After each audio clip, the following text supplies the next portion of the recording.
simple. We're going to begin with a basic triad. We're going to build this into a dominant 7 arpeggio, and then we're going to destroy that dominant 7 arpeggio. The reason that I don't talk about 7 chord arpeggios all that often, if you're in the study group and you've been through my materials, there's almost no mention of them except me kind of mentioning that we're not going to talk about them. My assumption is that if you are able to hang with the words I'm saying and the types of things I teach, I generally assume that you already understand your basic music theory 101. You probably already know how to spell out the 7 diatonic chords. You probably have been playing arpeggios for some period of time. It's okay if you haven't, but one of the reasons I don't talk about them is because I just assume that most people coming to me probably already know them. Another reason I don't talk about them is that they're too deeply planted inside our brain as far as we think we understand them. So as soon as we think we know something, generally speaking, our ears turn off and they stop paying attention. And that's not a good thing. For those of you who've seen me prove to you that like the C note melodically is unstable over a C major 7, that's a perfect example of where we learn the theory, and so it's intellectually deep in our mind, and so we just stop paying attention and never notice that the C note, the root note of the C major scale, is melodically unstable over a C major 7 chord. The same thing's kind of true with dominant 7 chords, so it's very difficult to develop our ear around it and to learn to use it melodically and musically, because we just end up playing the same old arpeggio shapes that we know without really paying attention to them. Miguel, what's happening, man? So today we're going to use them. They are a valuable tool to have in our toolkit. They just don't have a huge presence in our courses in the study group. So let's start simple. As always, we're going to build into this. Let me play the riff first, the warm up, and then we'll come back and we'll build into it. So here it is. Okay, that's it.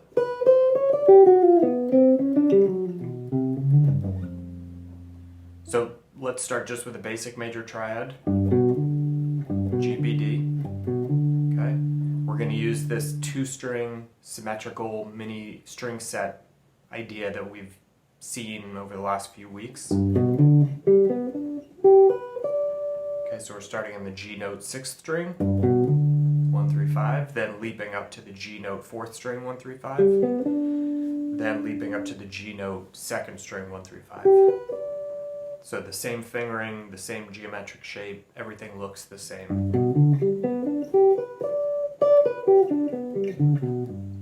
Okay. Now we're going to add the tension flat 7. At this point, we're not really using it as a tension flat 7, it's just a dominant 7 arpeggio. Right, 3rd fret, 4th string.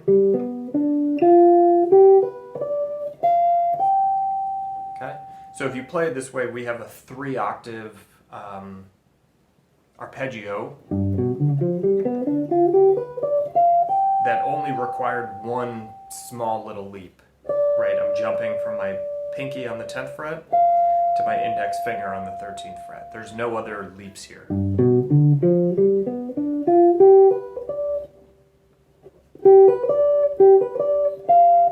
That's it. So we can get a 3-octave run from all the way down here to all the way up here. G7. It's worth practicing that.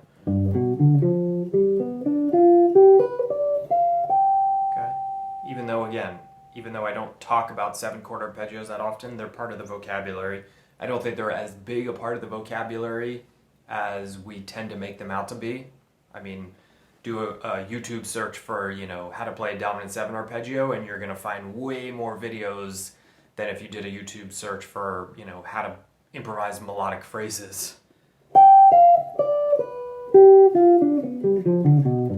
Okay?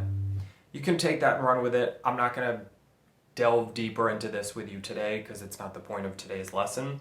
But you could take that and move it through the circle of fifths. You could try running it through, the blues, whatever you want to do with it. It's just an arpeggio. There's nothing that special about it. It's worth knowing it, and then it's worth working on other things.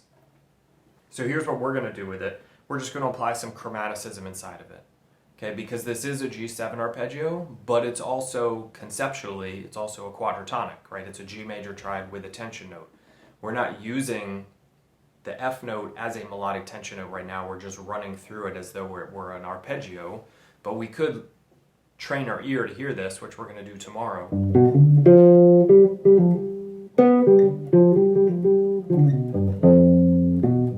Right, that flat 7 wants to pull up if we treat it as a melodic tension note. We're not going to worry about that today. Today is just about breaking the mold, getting outside the box. So we're just going to add a little bit of chromaticism to this and turn it into a warm-up. Any of these 4 notes we can connect chromatically, right? That's the rule. So what I wrote out last night for you guys was this little warm-up riff. We're going to leap up from the root note to the 5th, descend chromatically to the 3rd. Michael, what's happening, man? Okay. 1, 5, 3.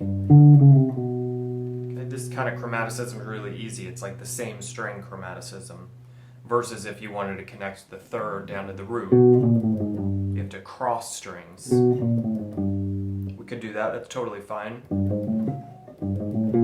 But right now we're just doing single string chromaticism. Then we're going to leap up to that tension flat 7 and walk up chromatically to the root. And then the whole pattern starts over.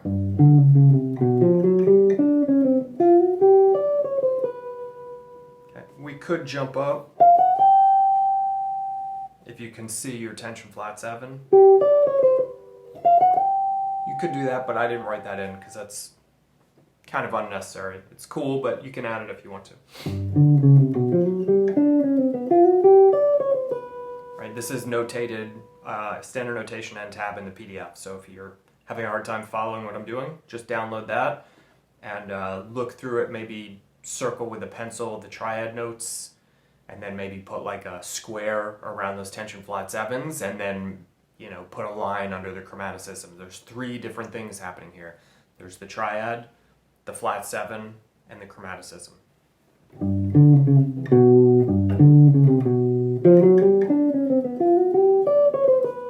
Okay, and then it's going to turn around.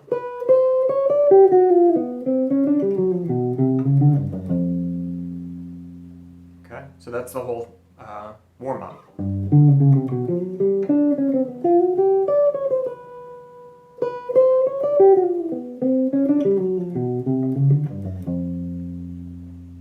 Doesn't sound like a G7 arpeggio.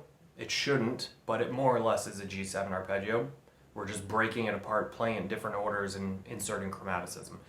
This is kind of my point about why I try to steer people away from, or at least I don't steer people towards, running arpeggios. Arpeggios are good to practice. If you don't know them, you should know them, but they can be a little bit of a trap because we don't want to only be able to see these 4 notes and think of them straight up or back as though we're playing an arpeggio. We want to be able to create a sense of freedom within them. Non-7 quadratonics that don't use the flat 7 or the natural 7, I find to be easier to do that with because I don't have this deep-seated belief from 20 plus years of just shedding up and back the fretboard with a 7-chord arpeggio. So if I do a major triad with tension 2, it's easier for me to think outside the box because it's a newer structure, and I haven't been brainwashed into thinking that there's like one way to do it, so I get to be as creative as I want at any moment. When it comes to a dominant 7 arpeggio, that can be a little bit trickier to accomplish, just the psychology of it.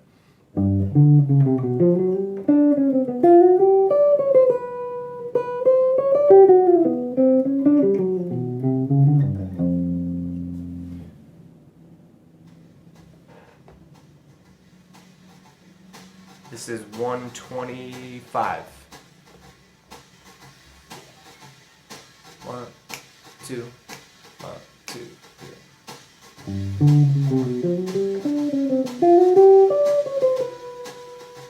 Right? That's just the ascending version. Hear that again. 1, 2, 3, 4. Okay,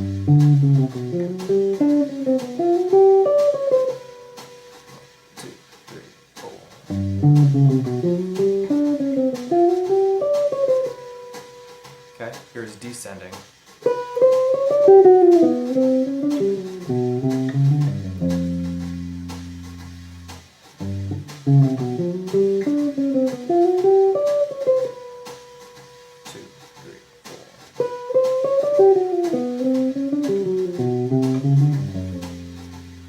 Okay.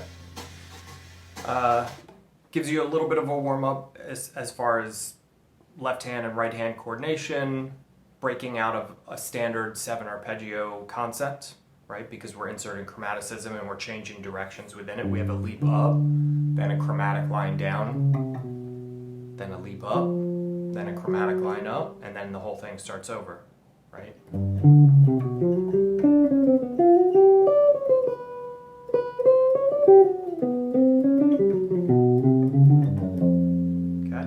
Once you can play that, circle fifths, and then you've got a full-blown warm-up. Let's see if I can do this. I haven't tried in any other keys yet.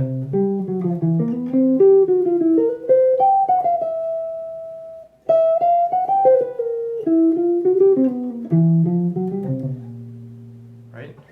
Move it around the fretboard, get used to it, give it a shot over, throw it over the blues if you want to. I don't really think it's the hippest riff, but it is a halfway decent warm-up. You might find a more appropriate fingering for yourself. I actually don't love some of the ways that I had to use my fingers to play this when I was messing around with it last night. I'm usually not a big fan of playing 3 notes in a row with the same finger.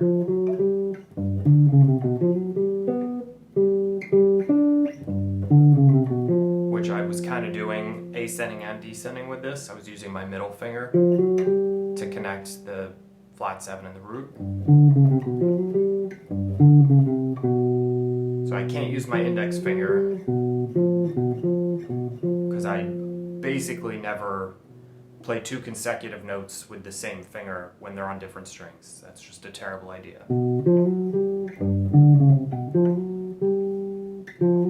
If I move to my ring finger, then I have to jump from ring to pinky for the next 2 notes, which is a really weak set of fingers.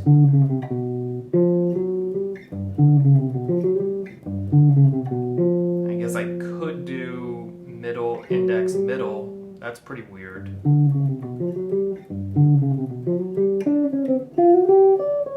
So I was just messing around with middle, middle, middle. But it's not a slide, I am picking the notes. That's a slide, and then I'm picking again.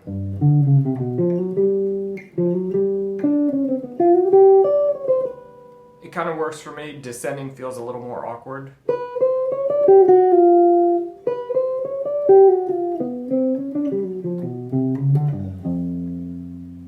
But it works. I think I was playing around with it up to about 175, 200 last night, something like that. And it was flowing, but it did feel a little awkward. But that might be a sign that I just should be doing this as a warm-up, and that this week will be all about tension flat 7, getting used to it. What's up, Andrew? Good to see you, man.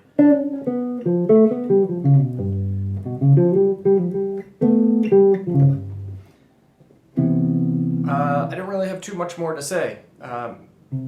Don't get stuck inside of 7 chord arpeggio thinking. That doesn't mean don't understand them, don't work on them and try and master them. Just don't get trapped inside of it. Like 95, 99% of jazz education seems to be, know your scales, shed your arpeggios, and then just figure it all out. And that's fine to an extent. I mean, it gets technique happening, it gets information happening, but it can be an obstacle. Like if you get so trapped in the formulas and the mathematical ideas and the physical movements of you interpreting what you're told to learn, the information that you're told to memorize, it can create a sort of computer-like way of thinking that will trap you basically forever. Like you'll just be stuck thinking in this very formulaic way. And a big part of understanding quadratonics and in my opinion just getting better at music is learning to listen, develop the ear, learning to understand how you can take a simple little idea and extrapolate it out into 1,000 ideas. You know, not how to get outside the box as much as how to burrow deeper into the box, right? This is still a 7-chord arpeggio, but it's kind of not anymore. We've kind of destroyed it and taken it apart. We could add leading tones to it, we could add enclosures to it, we could add all kinds of things to it, but at the end of the day, it's a major triad.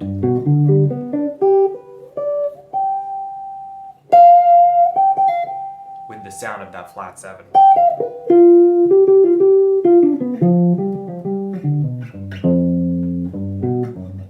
We'll talk about the ear training element of that flat 7 tomorrow. But for today, just play around with getting the physicality into your hand.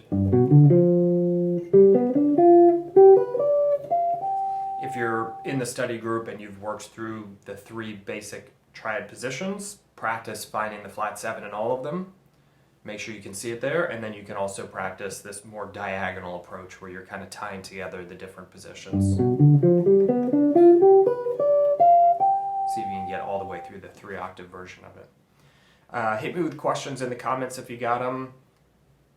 Tomorrow we'll do ear training. Wednesday we'll play around with some improv over some changes, and then we'll take it from there. And I will see you guys. We got some open office hours this weekend. Light and standard members, I forget, I think we're on Sunday. Let me double check this real quick. Yeah, we're on Sunday at noon.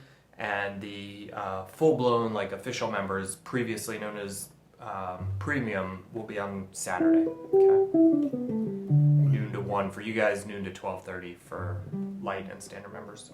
I'll see you guys there. Hit me with questions if you got them. If you're not in the study group and you want to hang in a more conversational situation where you can just ask questions and I can answer them, and we can talk about tune analysis and work through whatever's frustrating you, check out our study group. There's links somewhere. I will see you guys tomorrow. Happy practicing. Hey YouTube, it's Jordan Clemens with NYC Jazz Guitar Master Classes and the Melodic Triad Study Group. Thank you so much for watching this video. I hope you enjoyed it. I have a ton of content coming out on YouTube this year. We've been doing daily jazz guitar lessons, so I'm going to be posting videos like this pretty much every day. So if you dug this and you want to follow me, subscribe and make sure that you turn on notifications so that you can watch more videos like this. Thanks again for watching. Hope to see you in the comment section. Hope to see you in the next video.